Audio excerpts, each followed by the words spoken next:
Hello and welcome, as always, to Bad Pitch Energy, the intersection of baseball and culture. I am your co-host, Tom, joined by my partner in crime. Hello, Robin. Hey, it's Robin. So, before we get started, I want you to do a quick shout out to all of our baseball girlies. Woo woo! I don't know if you follow along with the drama earlier on Twitter, Tom. I The actually, drama. we Are you the love Twitter drama? drama. I am not the drama this time. Okay. What Um, happened? but I read up on it a little late because I was on a Twitter break for, good Uh, reason.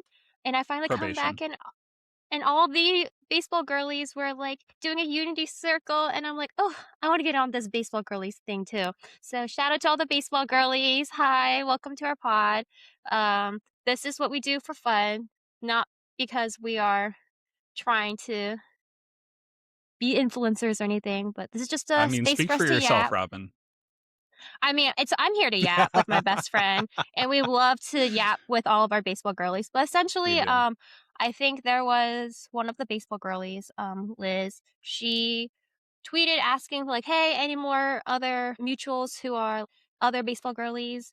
And then one of those like misogynistic accounts was like, tried to I try to ask a girl why she likes baseball and try to get a reason that's not because he's attractive. And that's when all the girlies came swinging because, I mean, yes, like, can we like a baseball player because they're cute? Of course. I mean, Sure. we, like us and JP3, right? But Obviously. at the same time, we're here because we love baseball. It makes my brain, it scratches that little itch in my brain. I love baseball. For So the that's love why of I'm the here. game. It's for the love of the game. Yes, So, absolutely. Well, speaking of the game, it's actually nice to finally be out of our hot stove season, mm-hmm, seeing players in spring training. The official mm-hmm. final reporting date is today. And so it's been really exciting just to see players back in uniform, doing some scrimmages, doing some drills, and just it's this felt like a very, very long off season. Mhm. And I don't know if that was because of how the season ended with heartbreak for Yes. everybody outside of the city of Los Angeles, but Yes. I think this is definitely probably the longest off season I can remember, and it Eh started so slow as well. And Mhm. so it's really nice just to have everybody back, especially on my team specifically, seeing some new faces. I don't really Mhm. recognize many people, and that's a good thing, I think, in the long run. And so yeah, baseball is here, and World Baseball Classic is right around the corner. It starts on the 4th, March 4th. So it's Mhm. coming. We'll have a preview episode for that next week, and I'm excited about that. And so, yeah, Robin, what happened in the world of baseball this week? Yeah, I think we can just start with talking about home just a little bit. We Hmm. this morning got the news that Kevin Biggio signed a minor league contract with the Astros. So for those of you who don't know, Kevin's dad, Craig Biggio, is probably one of like the Astros all-time greats.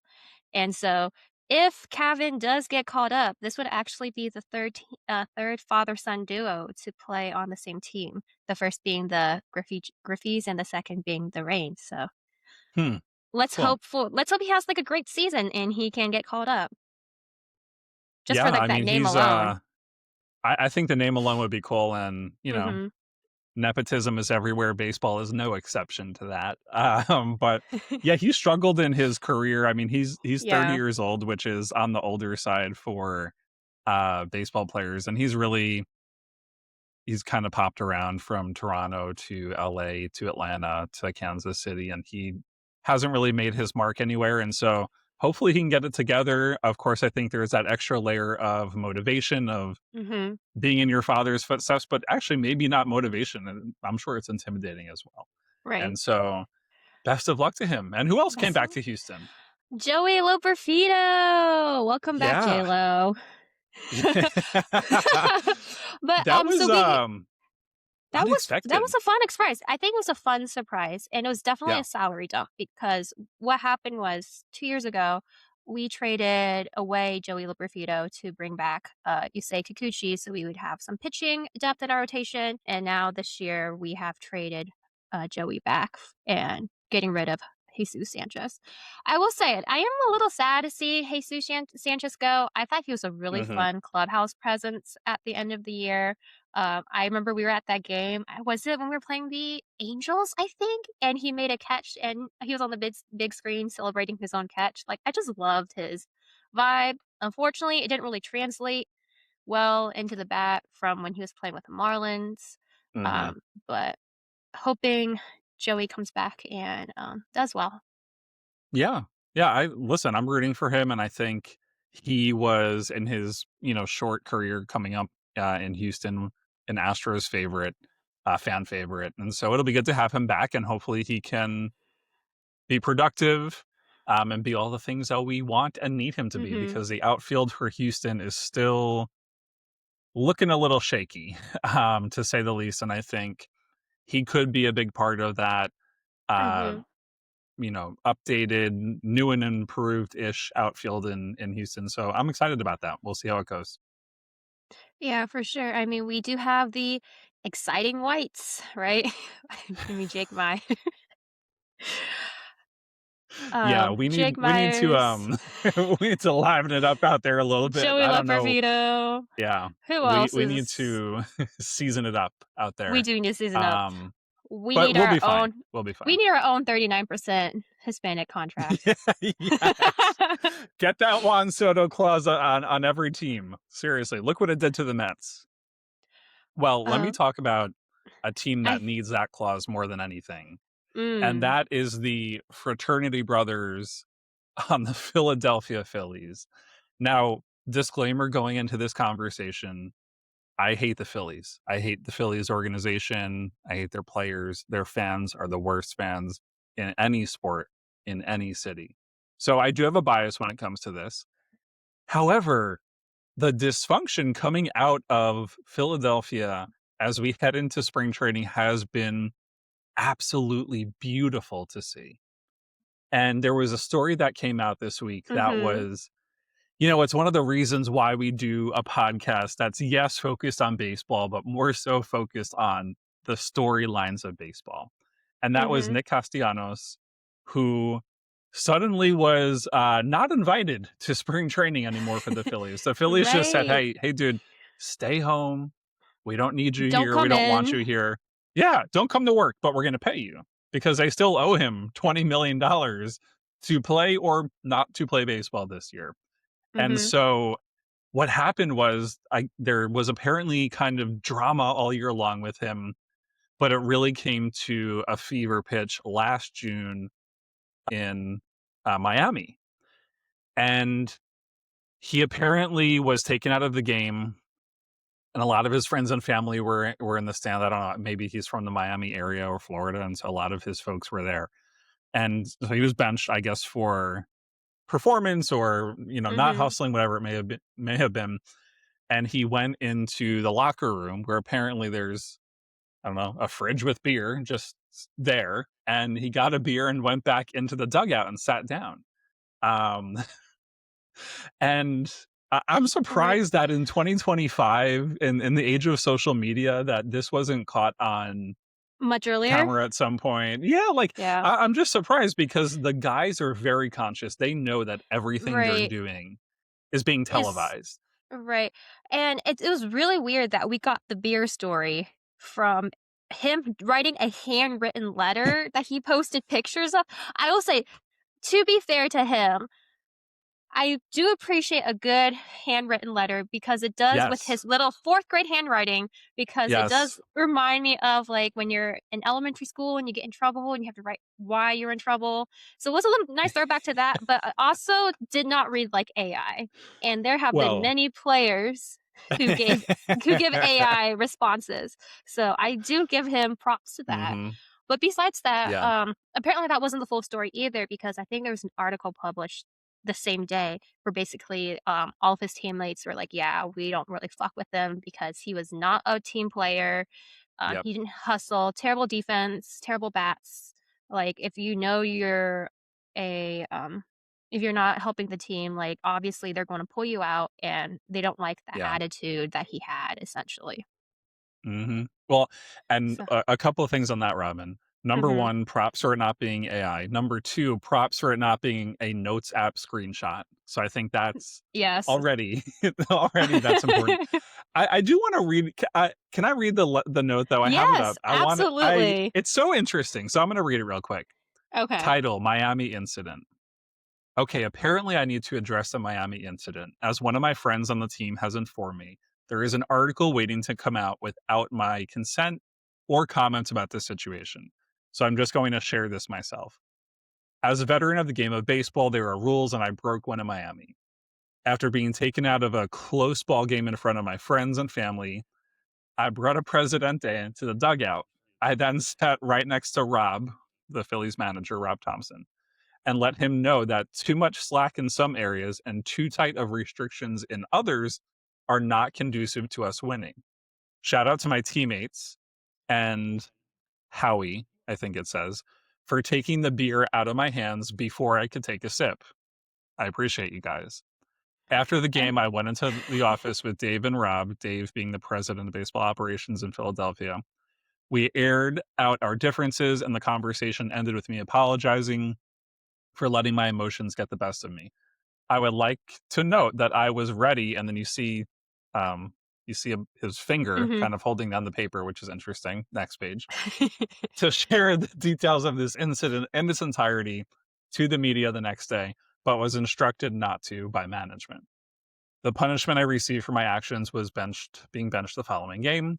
I love this game. I love being a teammate, and I am addicted to winning. I will learn from this. So number 1, this is what, 9 months after the fact, so Right, weird timing that it came out now. right. But, I mean, you have to wonder I mean, let you this have to man wonder have a about the Phillies. presidente. Let that man have a But presidente.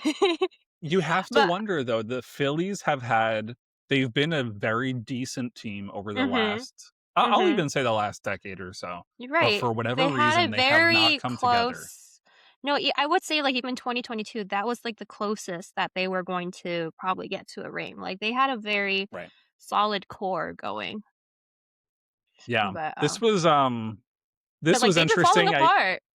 they have been. There was They've been another falling issue apart. with, Bryce Harper Mhm. at the end of last season after the Phillies were eliminated very quickly from the playoffs. What a beautiful sight to see. Dave Dombrowski, who's the president of baseball operations in Philadelphia, made a comment about Bryce Harper not being elite. And I conventional wisdom over the last decade in baseball has been that Bryce Harper is one of the game's top players. Right. I think it's very weird that, like, the general management or, like, the front office of the Phillies is bringing their beef with their players to the public. Like, that Yeah. should all be happening behind closed doors. It should not be something that they're bringing and we are all witnesses to calling Yep. your own players not elite, to telling your own players don't show up. Like, take care of that, um, business behind closed doors, and, like, it's Yeah. weird. I like, it that you do see this breakdown between, like, I guess the players, the front office, the fans, Mhm. even with, like, all the, off-season moves that's been happening, you have a lot of Phillies fans who are getting really pissed at the front office for their inaction or their inability to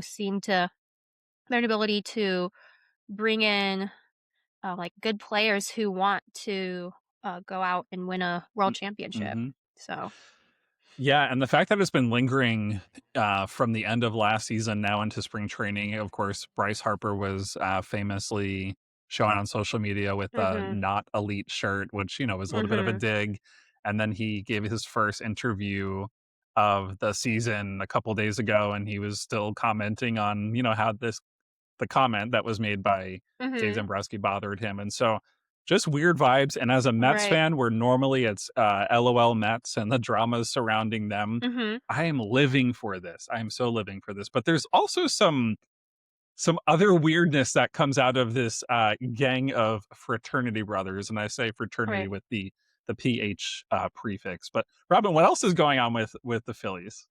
I mean, Zach Wheeler did announce that he got a thoracic surgery and a rib bone was removed.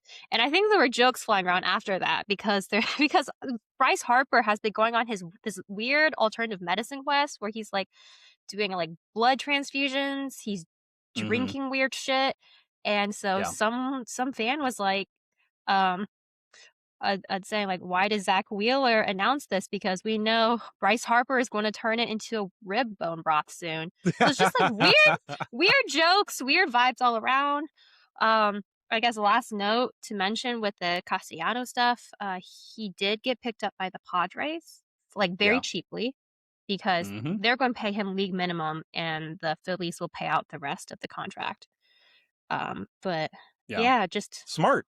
Yeah. Good smart move. move for the Padres.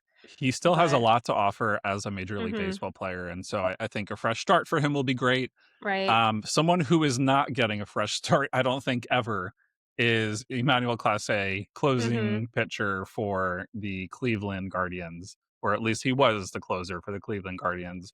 We received Yes. an update on this whole gambling scandal this week. You know, in Mhm, short, it was found out that he was doing this between 2023 and 2025.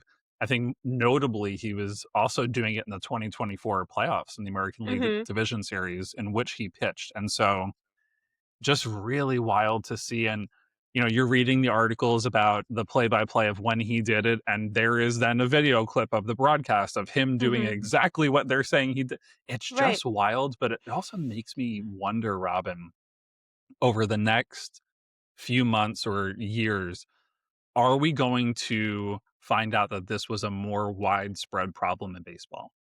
I mean, with the onset of sports gambling and all these new sports gambling apps coming up, even with MLB's favorite player getting his name dragged into a, um, gambling scandal, I Right. do worry that there may be more cases like this. I mean, the NBA had a huge one that was like had ties to New York Mafia even. So I would Yeah. not be surprised if more comes out. I just think it's really sad that you have this incredible player throw away his entire career for a couple of $1,000. Like you're making millions a year already. Why do you need that extra 2,000 for throwing your game? And that So, just goes to show that gambling is truly an addiction. right. And it's something that has destroyed the lives of so many regular folks like you and I. Mhm. But, you know, celebrities, if we want to call Right. baseball players celebrities, which they are to an extent, are Mhm. also not immune from this. And so, yeah, just sad story all around. And I truly hope that this is not something that, you know, soon we find out one of our favorite players was doing it as well. I, Right. I do hope it is isolated, Right. um, but you never know, especially like you mentioned, Robin, in this era of sports gambling being Mhm. so extremely prevalent across sports in general. I think more things will come out. Yeah. On a more positive note, Justin Verlander is heading back to Detroit. He did sign Yes. a 1-year contract with Detroit. He's going back to his first team, so I think it does make you wonder a little bit. Are we looking at retirement soon? Um, I would have loved to see JV back with the Astros. I mean, we did win 2 rings with him, but I Yeah. do love seeing him back in Detroit as well. I do too, Robin. I think outside of him returning to Houston, this is the next best Mhm. scenario. Like, I didn't want Right. him to go to another random club, you know, Right. it was weird to see him in a Giants uniform last year, and so Mhm. I am excited to see him back in Detroit, especially with what they're building, a Right. really solid team there, for the Right. upcoming season. And I do now wonder, because when you look at his career split, Mhm. he did spend, of course, he came up with the Tigers and he spent a little bit more time in Detroit before he was traded to Houston. But part of me was thinking, because he is a guaranteed Hall of Famer, Mhm. part of me was thinking, well, maybe because he won 2 rings with Houston, he had, I won't even say arguably, it's pretty clear he had his best seasons in Right. Houston. Right. And so I was hoping that he would elect to go into the Hall of Fame as a Houston Astro.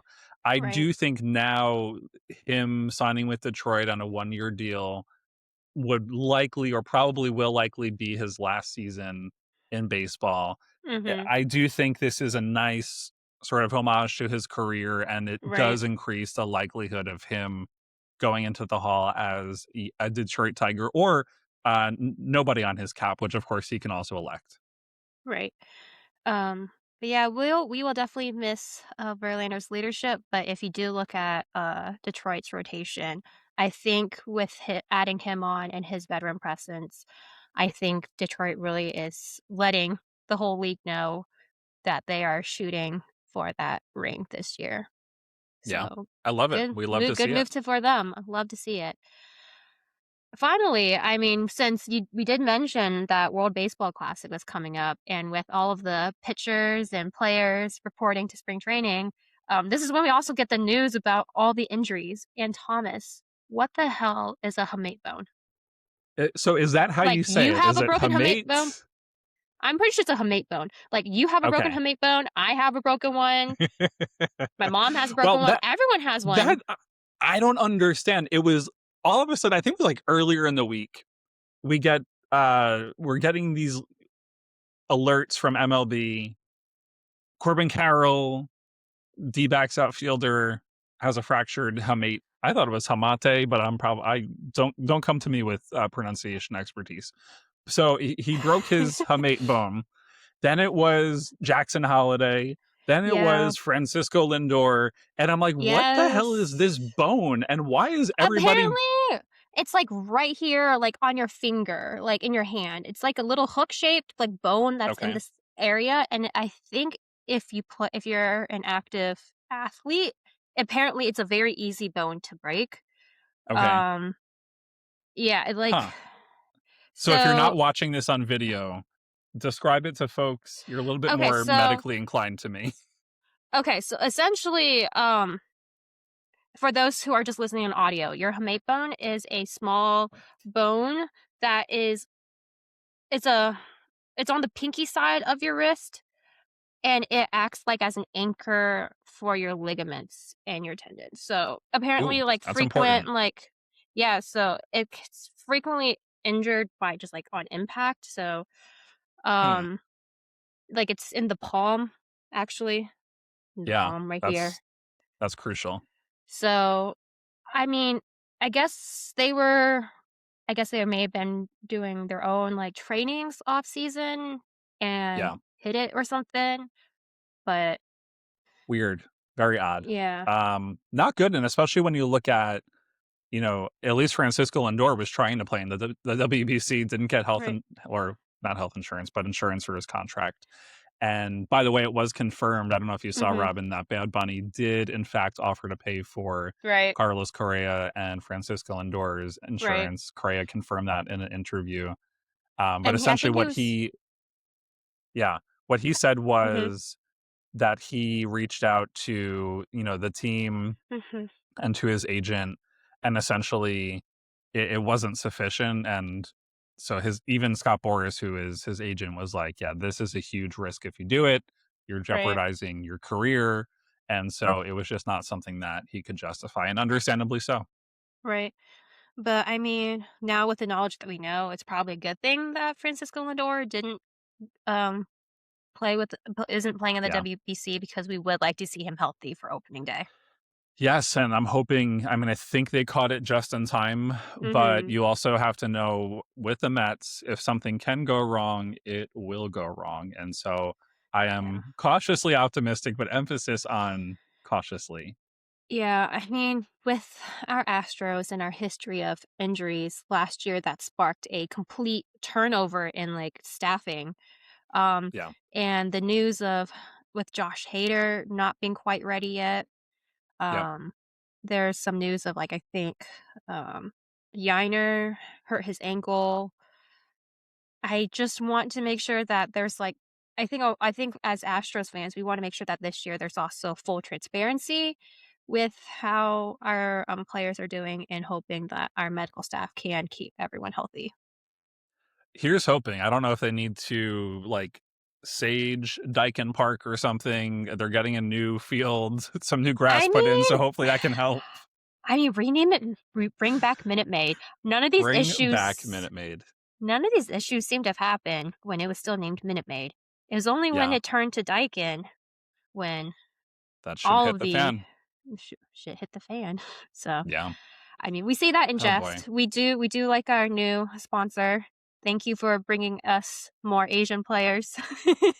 Yes, now bring us But better air conditioning so we're not sweating in the middle yes. of July in an indoor stadium. Yes. I mean, I will take that roof and making it an indoor stadium because sitting in that 100-degree Houston weather is also not Yeah. No, preferable. agreed. Agreed. Speaking of stadiums, Robin, I want to kick Yes. us off with our wild pitch of the week, and I want to talk Yes. about what happens in Major League Baseball stadiums once the game ends. And it's always bothered me. Mhm. It especially bothered me when I lived in New York, and it bothers me a little bit less so here in Houston, but let me give you my rationale. Mhm. Okay. We know baseball is a game that is played 162 times a Right. year. We Right. know 81 of those times are in your home stadium. And Mhm. going to a baseball game is a fun experience. You get there Right. early, you walk around, you watch batting practice, watch your player in Mhm. the bullpen, have a couple drinks, dinner, whatever it might be. Right. What has always bothered me is that after the last and final pitch of the game, it's get up out of your seat and get out of the stadium as soon as you can. And Mhm. that's mainly because the ushers and the folks who work in the stadium are saying, "All right, let's go get out." And so Right. it bothers me that you have to immediately leave a baseball game and then go somewhere else. You can't hang out, have, some Right. more food, some more drinks, socialize with folks Mhm. after the game, at least in the stadium. And it's not so much of a problem in a city like Houston or Atlanta where you have, entertainment or at least some bars and Right. restaurants outside of the ballpark. In Right. Houston, you can walk to Edo. There's plenty of Right. places there.